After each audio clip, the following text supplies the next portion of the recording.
Sir, நீங்களே ஒரு மகா வில்லன், உங்களோட பெரிய வில்லனாக இருக்கார் அவர். உங்கள் 2 பேர் சம்மந்தப்பட்ட சீன்லாம் எப்படி இருக்கும்? நிறைய ஃபைட் சீன்லாம் இருக்கா, இல்லை எமோஷ்னலாக? நான் மகா வில்லன்லாம் இல்லை சார். பட்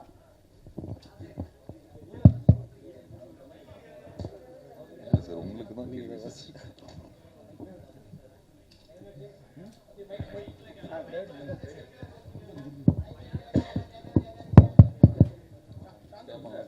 சொல்லுங்க.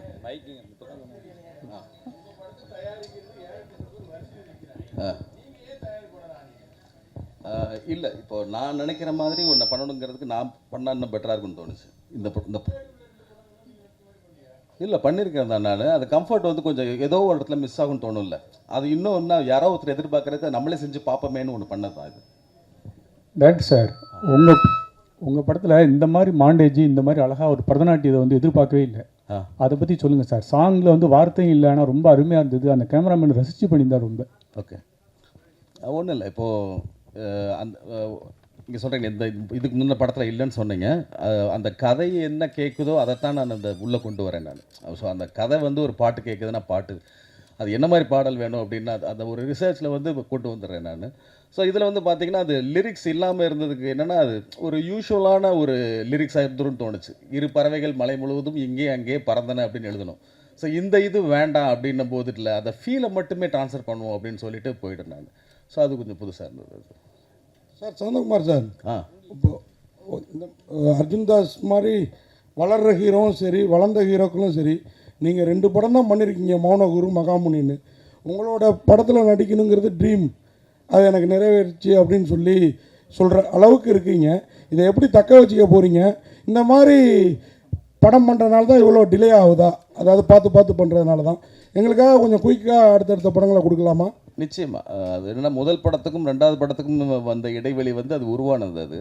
ஏன்னா அந்த முதல் படம் பண்ணுறதுக்கு ஒரு 14 வருஷம் நான் ஸ்டாப் ரன்னிங், எக்ஸாஸ்ட் ஆகிட்டேன் நான். ஸோ ஒரு கேப் தேவைப்பட்டது எனக்கு.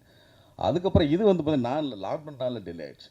இல்லை அப்படின்னா நான் லாக்டவுன் டைமில் வந்திருப்பேன். அடுத்த படங்கள் வந்து இல்லை, அந்த கேப்லாம் வர முயற்சி பண்ணேன். கண்டிப்பாக வந்துடுவேன் சார். டேரக்டர் சார், ரசாவதி ஆக்சுவலாக என்ன? இப்போ ரசவாதி வந்து பார்த்தீங்கன்னா மருத்துவமில் வந்து சொல்லுவாங்க, இப்போ மெட்டல்ஸை வச்சு பண்ணுற விஷயங்கள் சொல்லுவாங்க, மைண்டுக்குமே சொல்லலாம் ரசவாதம்ங்கிறத, கெமிஸ்ட்ரி அப்படிங்கிற விஷயம். ஸோ அது இந்த ஸ்கிரிப்டுக்கு வந்து பொருத்தமாக இருக்கிறதுனால அதை ரசவாதின்னு வச்சுருக்கோம் சார். வெளியில் அந்த ஒரு போஸ்டர் ஒன்று வச்சுருந்தீங்க, இதுக்கு முன்னாடி ஃபர்ஸ்ட் லுக் ஒன்று விட்டுருந்தீங்க, அது எதை குறிக்குது? ஏன்னா அவர் வேற மாதிரியான ஒரு ஸ்டில்லு கொடுத்துருக்காரு. என்ன போஸ்டர் இருந்தது? அதை மட்டும் வில்லனுடைய போஸ்டர் வந்து வேற லெவலில் இருந்தது. ஓகே, அது எதை குறிக்குதுன்னே தெரியல. இது ஹிட்லரா இல்லை ஒரு பேய் படமா அப்படின்ற மாதிரி இது பண்ணுது. ஓகே, அது நீங்கள் வெயிட் பண்ணிங்கன்னா அது சுவாரஸ்யம் நல்லாயிருக்கும் ஆக்சுவலாக. இவரை கண்டுபிடிச்சி எப்படி நீங்கள் இதில் கொண்டு வந்தால் நல்லாயிருக்கும்னு நினச்சிங்க? சுஜித் வந்து இவருடைய மகேசண்ட பிரதிகாரம் நான் பார்த்துருக்குறேன். அப்புறம் நேர்கொண்ட பார்வையில் ஒரு சின்ன சீனில் ஒரு வேன் உள்ள வருவார். ஆக்டர்ஸ் கவனிக்கும் பொழுதுல அவங்களுடைய ஃபேஷியல் எக்ஸ்பிரஷன்ஸ், அந்த மொபிலிட்டி, இது எல்லாமே ரெஜிஸ்டர் ஆகிருக்கும். ஸோ இந்த கதாபாத்திரம் தேடும்பொழுது ஆனால் ஃபஸ்ட் சாய்ஸாக சுஜித் இல்லை. இங்கே நம்ம சென்னையிலேயே ஆக்டர்ஸ் யாராவது இருப்பாங்கன்னு தேடினோம், வேறு ரீசன்ஸ்க்கு வந்து தட்டி போயிட்டே இருந்தது. தென் எனக்கு சுஜித் ஞாபகம் வந்து நான் பேசினேன். ஏன்னா ஒரு சின்ன படம்னும் போது நம்ம அங்கேருந்து பீப்புள் வர வைக்கணும், அந்த இதில் காம்ப்ளிகேஷன்ஸ் உங்களுக்கு புரியும். ஸோ அதனால் பேசினேன், அவருக்கு பிடிச்சிருந்தது, இந்த கேரக்டர் சொன்ன பிடிச்சிருந்தது, வந்து பண்ணிட்டார். அதே போல் ஹீரோயின் வந்து வேறு லெவலில் அந்த பிஜிஎம், பரதநாட்டியம் அதெல்லாம் பண்ணியிருந்தாங்க. இதே இது வந்து ரேவதி மேடம் வந்து ஸ்க்ரீனில் அதே மாதிரி இருப்பாங்க. அதுக்கு அடுத்தது அதே மாதிரி கொண்டு வந்து அவங்கள ரசிக்கிற மாதிரி வச்சுருக்கீங்க. அவங்கள காமிச்ச தானியாவை ஏன் காட்ட மறந்துட்டீங்க? இல்லை நீங்கள் இதை எடுத்துகிட்ருவீங்க போல. அந்த சாங் நாங்கள் ரிலீஸ் பண்ணிவிட்டோம் ஆக்சுவலாக. நாங்கள் தானியாவோட சாங், என்ன படத்தில் மொத்தமே 2 சாங் தான், தானியாவுக்கு ஒரு சாங், இது சாங்கு. ஸோ அவங்களுக்கு என்னென்னா, ரிலீஸ் பண்ணாத ஒரு சாங்கை வந்து நீங்கள் ப்ரொஜெக்ஷன் கொடுங்க, ரிலீஸ் பண்ண சாங்கே போட வேணாம்னு சொல்லிட்டாங்க. அது யூடியூப்பில் இருக்குது தானியாவோட சாங், அதனால தான். அர்ஜுன் சார், நீங்களே ஒரு மகா வில்லன், உங்களோட பெரிய வில்லனாக இருக்கார் அவர். உங்கள் 2 பேர் சம்மந்தப்பட்ட சீன்லாம் எப்படி இருக்கும்? நிறைய ஃபைட் சீன்லாம் இருக்கா, இல்லை எமோஷ்னலாக? சார் இமோஷனும் இருக்குது, ஃபைட்டும் இருக்குது. பட் நான் மகா வில்லன்லாம் இல்லை சார். பட் சுஜித்தும் வில்லன்னு சொல்ல மாட்டேன், பட் ஃபென்டாஸ்டிக்காக ஆக்டர் சார். ரொம்ப ஏன்னா என்எஸ்டியிலேருந்து வந்திருக்காரு. அண்ட் தட் எக்ஸ்பீரியன்ஸ், அவரோட அந்த ஒர்க் பண்ண அந்த எக்ஸ்பீரியன்ஸ் இருக்குல்ல, நிறைய கற்றுக்கலாம். பிகாஸ் ஆஃப் கேமரா அவர் வேறு, ஆக்ஷன் சொன்ன உடனே அவர் அப்படியே கேரக்டராக ட்ரான்ஸ்ஃபார்ம் ஆகிடுவார். ஸோ அதான் அப்போ மைண்டில் சொன்ன மாதிரி சூப்பராக பண்ணியிருக்காரு. என்னோட ஆக்டிங் நாலேஜில் நான் சொல்கிறேன், பட் கண்டிப்பாக உங்கள் எல்லாருக்குமே அது ரொம்பவே பிடிக்கும். And I hope May 10th அப்புறம் அவருக்கு நிறைய ஆஃபர்ஸ் வரணும். நாட் ஓன்லி வில்னா, but as a lead, as different characters. Wishing you the best, Sujit, once again. Arjun brother அதாவது வந்து நீங்கள் அன்னைக்கே சொல்லியிருந்தீங்க ரொமான்ஸ் சீன் வந்து இந்த படத்தில் வந்து கொஞ்சம் நிறையா பண்ணியிருக்கேன் அப்படின்னு சொல்லி 2 பேரோட யாரோட அதிகமாக இருக்குது, எப்படி வந்திருக்கு ரொமான்ஸ் சீன்ஸ்லாம் அதில் நீங்கள் சார் அது நீங்கள் பார்த்து சொல்லுங்கள் எப்படி வந்திருக்குன்னு. சாந்தா சார் ஷார்ட் ஓகே சொல்லிட்டாரு. ஸோ இல்லை ரொமான்ஸ் இருக்குது சார், டானியோட இருக்குது அண்ட் ரேஷ்மாவோடையும் ரொமான்ஸ் சீக்வன்ஸ் இருக்குது. ஸோ நீங்கள் படம் பார்த்து சொல்லுங்கள் ரொமான்ஸ் வருதா இல்லையா நீங்கள் சொல்லுங்கள். Tania ma'am, Tania ma'am.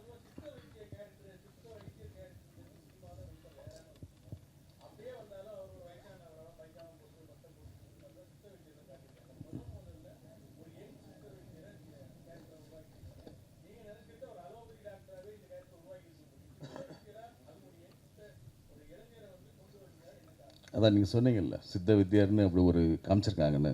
இந்த மாதிரி ஆக்சுவலாக சித்தா டாக்டர்ஸ் வந்து கவர்மெண்ட்டில் நம்ம அலோபதி படிக்கிற மாதிரி அவங்களுமே கவர்மெண்ட்டில் போய் படிச்சுட்டு வர்றாங்கன்னு நிறைய பேருக்கு தெரியுமான்னு கூட எனக்கு தெரியல. ஸோ இப்போ அலோபதி டாக்டர் நிறையா வந்துட்டாங்கல்ல, ஏன் நம்ம ஊருக்கு சித்தா டாக்டர் காமிக்கூடாதுன்னு காமிச்சோம். தானியாஜி மேம் இல்லை படத்துலேயே பேசும்போதும் கம்மியாக தான் பேசுகிறீங்க, ஆனால் ஆக்டிங்லாம் வேறு லெவலில் இருக்குது. படத்தில் எந்த அளவுக்கு வந்திருக்கு உங்களுடைய போர்ஷன்? இந்த கேள்விக்கு சார் தான் பதில் சொன்னேன், ஏன்னா நாங்கள் இன்னும் ஃபுல்லாக பார்க்கல. பட் பார்த்த அளவுக்கு எனக்கு ரொம்ப பிடிச்சிருக்கு, எல்லாத்துக்கும் பிடிச்சிருக்கு.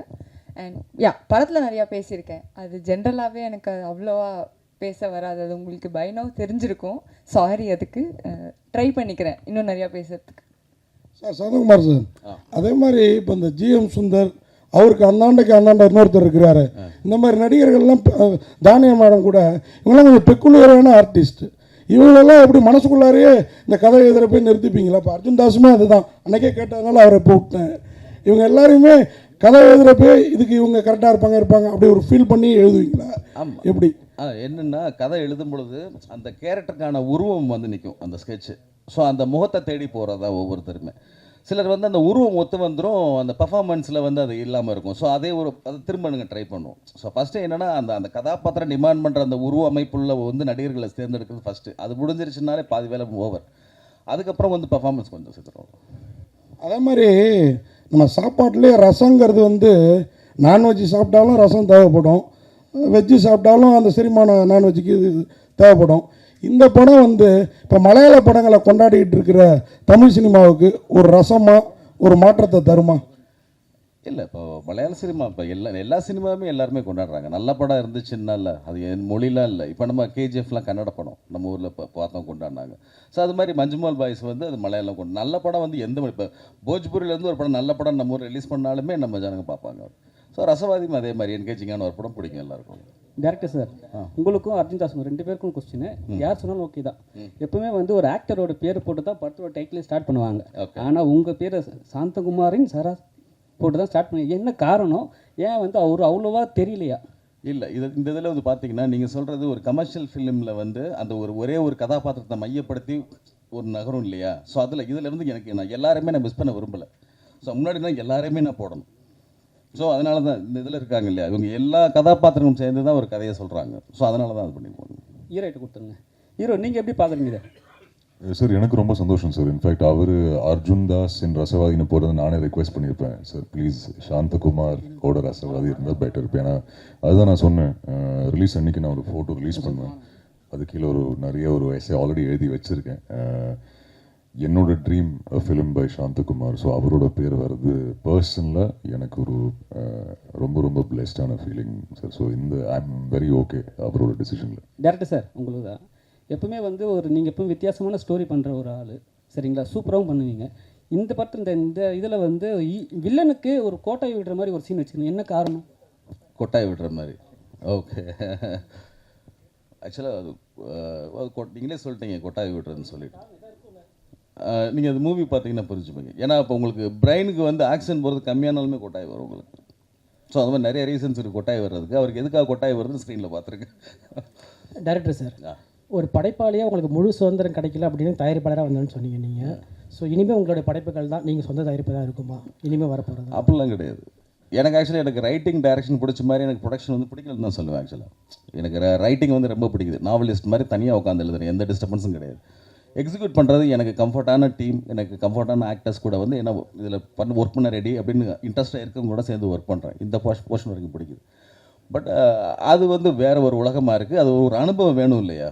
ஸோ அதுக்காக நான் வந்து பார்த்தேன் நான். ஸோ ஒரு படைப்பாளியாக இருந்தாலும் சென்சார் நிறைய பிரச்சனைகள் இருக்குது, நிறைய பேர் சொல்லிட்டு இருக்காங்க. ஸோ உங்களுக்கு வந்து யூஏ கிடச்சிருக்கு. ஸோ நீங்கள் என்ன மாதிரி பார்க்குறீங்க? இல்லை, எனக்கு இது என்னுடைய முந்தின 2 படங்களும் சரி, இதுவும் சரி, எனக்கு சென்சார் கூட எனக்கு எந்த ஒரு இதுவுமே இருந்தது இல்லை. அது என்னென்னா ஃப்ளோவில் எழுதும் பொழுது சில வார்த்தைகள் எல்லாமே எழுதியிருப்பேன். ஸோ அது மட்டும் மியூட் கேட்டிருக்கேன். என்னுடைய முந்தின 2 படங்களுமே சரி அதுதான். ஸோ படம் பேச அந்த படத்தோட இன்டென்சிட்டிக்காக வந்து இந்த யூஏ வந்திருக்கும். சார் இங்கே சார், ஐ ஹேவ் 2 கொஷின்ஸ். ஒன்று வந்து எல்லாருமே பாட்டு பற்றி சொல்லியிருந்தாங்க, மாண்டாஜில் லிரிக்ஸ் இல்லாமல்னு. நீங்கள் ட்ரெய்லர்லேயே ஒரே ஒரு டைலாக் தான் வருது, மொத்தமாகவே பாட்டு வச்சு பண்ணிங்க. அதுவே எனக்கு ரொம்ப ஃபேசினேட்டிங்காக இருந்தது. கதை என்னன்னே புரியல ஆக்சுவலி ட்ரெய்லர்லேருந்து. ஏதோ we getting some glimpses, but கதை என்னன்னு புரியல. ஸோ இதுக்கான ஏன்னா ஒரு ட்ரெய்லர் தான் ஒரு ஆடியன்ஸ் இழுக்குதுன்னு நான் நினைக்கிறேன். So thinking behind this. இல்லை, அதான் இப்போ ட்ரெய்லரில் நீங்கள் கதை புரியலன்னு சொன்னீங்களா, அது புரியக்கூடாதுன்னு ஹோல் பண்ணோம். பட் நீங்கள் ட்ரெய்லரில் பார்த்தீங்கன்னா ஓகே ரொமான்ஸ் ஆக்ஷன்லாம் இருக்குதுங்கிறது மட்டும்தான். ஏன்னா மிதினம் ஒரு வால் போஸ்ட் ஒட்டியிருப்பாங்க நம்ம அந்த டிவிக்கெல்லாம் முன்னாடி. அதில் பார்த்தீங்கன்னா 2 பேர் சண்டை போடுறது இருக்கும், ஒரு டான்ஸர் டான்ஸ் ஆடுறது இருக்கும், காமெடி நீங்கள் செஞ்சுட்ருப்போம். இப்படி வந்து கொலாஜ் பண்ணி ஒரு போஸ்டர் வரும் இல்லையா? ஸோ அதே மாதிரி வந்து ஒரு விஷுவல் போஸ்டர் இது, அவ்வளோதான். ஓகே. அண்ட் அதே மாதிரி இப்போது 3 படத்துலையுமே சிங்கிள் வேர்ட் டைட்டில்ஸாக இருக்குது. மௌனகுரு, மகாமுனி, ரசவாதி. இது எல்லாமே வந்து லைக் கோஇன்சிடென்டலாக வரதா, இல்லை நீங்கள் அந்த மாதிரி வச்சா போதும், லைக் ஒன் வேர்ட் தான் வேணும் எனக்கு? இல்லை, அதெல்லாமே அதுவாக வந்தது. சார் டைரக்டர் சார், ரசவாதி சித்த வைத்தியர்னாலும் கெமிஸ்ட்ரி தான் அவர். நான் அன்றைக்கி கேட்டது தான், அர்ஜுன் தாஸ் சொல்லல. இப்போ இங்கே கூட நீங்கள் சொல்லுங்கள், யார் கூட அவருக்கு கெமிஸ்ட்ரி ஃபிசிக்ஸ்லாம் 2 ஹீரோயினில் ஒர்க் அவுட் ஆகிருக்குது? அது நீங்கள் நீங்களே சொன்னால் நல்லாயிருக்கும். ஏன்னா 2 பேர் கூடயுமா இருக்குது. ஸோ அதை எவாலுவேட் பண்ணுறது வந்து என்னோட இது இல்லை, நீங்கள் தான் நல்லா பண்ணுவீங்க. இல்லை அந்த வட்டக்கானல் காளான் கூட லைட்டாக வந்துட்டு போகுது. நீங்கள் அந்த கெமிஸ்ட்ரி ஒர்க் அவுட் ஆகிறதுக்காக அதனால் இல்லை அது கதையில் ஒரு சின்ன ஒரு இதாக தான் யூஸ் பண்ணியிருப்போம் நாங்கள், நீங்கள் கேட்டதில்லை. அப்புறம் முக்கியமாக ஒரு கேள்வி, நம்ம சக்தி ஃபிலிம் ஃபேக்ட்ரி சக்தி சின்ன படத்துக்கெல்லாம் கூட இங்கே வந்து உட்காந்துருப்பாரு. இந்த மாதிரி இப்போ இந்த கில்லி அவரை ரொம்ப கில்லி விளையாட வச்சிருச்சு, அதனால தான் இல்லையோ? இல்லை அவர்கிட்ட பேசுகிறதா அதை நீங்கள் தயாரிச்சிருக்கீங்க இந்த படம்? ஆமாம், இல்லை அவர் சொந்த வேலையாக ஊருக்கு போயிருக்காரு. ஸோ அதனால் அவர் வர முடியல, அவர் சொல்லியிருந்தாரு. சுஜித் சார், சார் மலையாளத்தில் நீங்கள் நிறைய படங்கள் பண்ணியிருக்கீங்க, நல்ல கேரக்டர்ஸ்லாம் பண்ணியிருக்கீங்க. இந்த படத்தில் நடித்த எக்ஸ்பீரியன்ஸ் எப்படி இருந்தது? தமிழில் இனிமேல் அடுத்தடுத்து நிறைய படங்கள் நடிக்கிறதுக்கான வாய்ப்பு இருக்குமா நீங்கள்? செகண்ட் கொஸ்டினுக்கு நான் ஆன்சர் சொல்கிறேன். ஐ மீன் தெரியாது, இந்த படத்துக்கு அப்புறம் தான் ஐ மீன் சான்சஸ் கிடைக்கும்னு நினைக்கிறேன். ரொம்ப இன்டென்ஸான எக்ஸ்பீரியன்ஸாக இருந்துச்சு, காம்ப்ளெக்ஸான கேரக்டர். அண்ட் பட் ப்ராசஸ் ரொம்ப சிம்பிளாக இருந்துச்சு. ஹீ வாஸ் எக்ஸ்பிளைனிங், எனக்கு அது புரிஞ்சிச்சு. அண்ட் தென்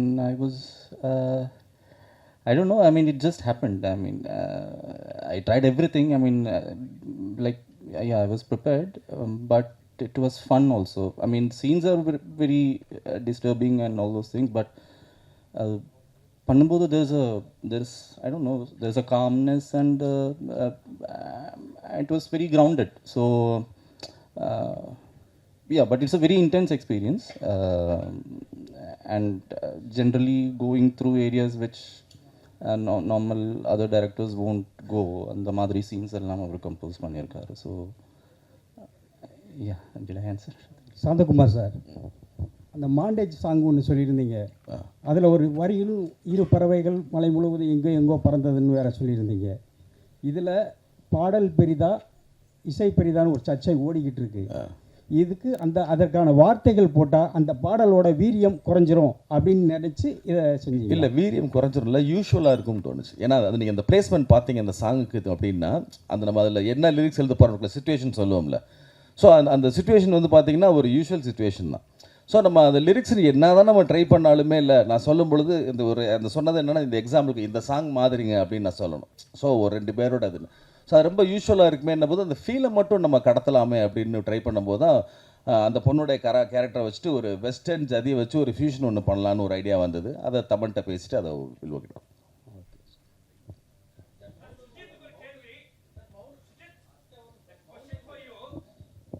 யா,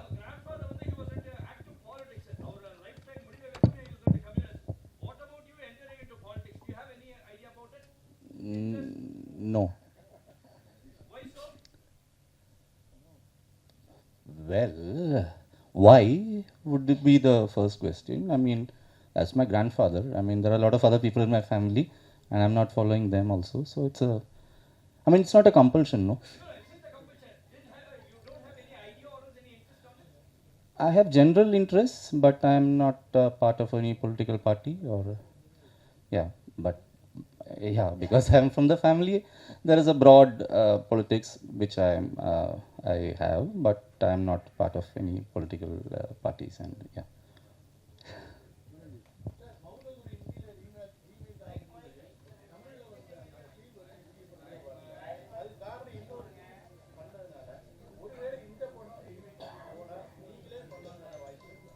ஹிந்திக்கு போனாவா? இல்லை, எனக்கு தமிழில் பண்ண தான் பிடிச்சிருக்கு. அது யாருனாலும் கொடுத்து வாங்கிக்கலாம். எனக்கு தமிழில் பண்ண பிடிச்சிருக்கு. எனக்கு பவனகுருவே கேட்டாங்க, தெலுங்கில் பண்ணுறது கேட்டாங்க. மகாமல இது பவனகுரு வந்து நீங்கள் ஹிந்தியில் பண்ணுற ஐடியா இருக்கான்னு என்கிட்ட கேட்டுட்டு தான் பண்ணாங்க. எனக்கு அந்த ஐடியா இல்லை. அது ஒன் டைம் எனக்கு பண்ண பிடிச்சிருக்கு, தமிழில் பண்ண பிடிச்சிருக்கு.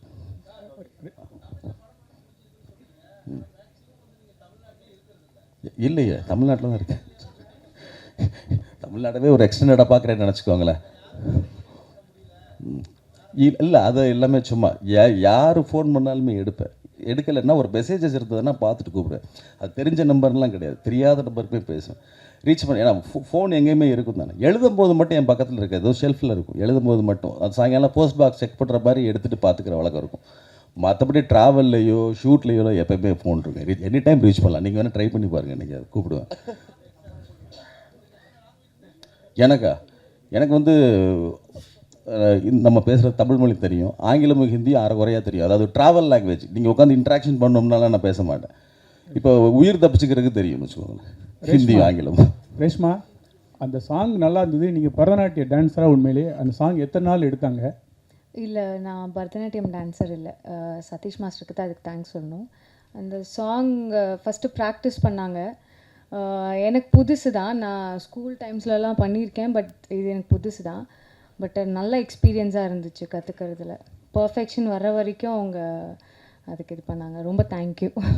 தேங்க்ஸ். மேடம், அர்ஜுன் தாஸ் சாரோட ரொமான்ஸ் சீன் எப்படி இருந்துச்சு? நீங்கள் சொல்லுங்கள். அவர் சொல்லலை. அவர், ஏன்னா நாங்களாம் அதுக்கு ரொம்ப வெயிட் பண்ணிக்கிட்டு இருக்கோம். அது இல்லாமல் மலையாளத்தில் ரொம்ப வெயிட் பண்ணுறாங்க அவரோட ரொமான்ஸோட படத்துக்காக. அவரோட ரொமான்ஸ் எப்படி இருந்துச்சுன்னு சொல்லுங்கள். அவரோட ரொமான்ஸ் நல்லா தான் இருந்துச்சு. நிஜமாக பார்த்தாலே தெரியும், ரொம்ப நல்லா இருந்தது. சொன்ன மாதிரி புதுசாக இருந்திருக்கோங்க எல்லாத்துக்கும். எனக்கு நேரில் பார்க்கும்போது he can do any thing அப்படின்னு தோணுச்சு. தேங்க்யூ. அங்கே ஹீரோ கேள்விக்காக தான் மீனாட்சி சார் இருக்கிற ஒரு ப்ரெஸ் மீட்டாக நினச்சேன். அந்த குறையை தீர்த்துட்டாரு சார். ஒரே ஒரு கேள்வி என்னோட சைடில் இருந்து.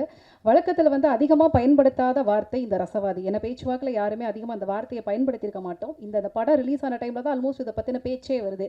இந்த டைட்டில் தான் வைக்கணும் அப்படிங்கிறதுக்கு பின்னாடி இருக்கக்கூடிய அழுத்தமான காரணம் என்ன? இப்போ மௌனகுருமே அப்படி தான். அந்த டைட்டில் வைக்கும்போது அதுக்கு முன்னால் இருக்குதா அப்படின்னு தேடி பார்த்தபோது ரொம்ப ரேராக தான் இருந்தது. ரசவாதியுமே இருக்குது. கொஞ்சம் முந்தின ஜென்ரேஷனில் யூஸ் பண்ணுவாங்க. 60s பிறந்தவங்க, 70s அதுக்கு போல் பிறந்தவங்களாம் அந்த ரசவாதிங்கிற வார்த்தை இருந்தது. இப்போ நம்ம புழக்கத்தில் இல்லாமல் போயிடுச்சு. அது ஒரு சின்ன சர்க்கிளில் மட்டுமே இருந்துகிட்ருக்கு இந்த வார்த்தை. இது ஏன் அப்படின்னு நீங்கள் படம் பார்த்தா புரிஞ்சுப்பீங்க. Thank you sir. ஸோ பத்திரிகை நண்பர்கள் அனைவருக்கும் வந்திருந்து பொறுமை காத்து கேள்விகள் அனைத்தையும் சிறப்பாக கேட்டு முடித்து அனைத்து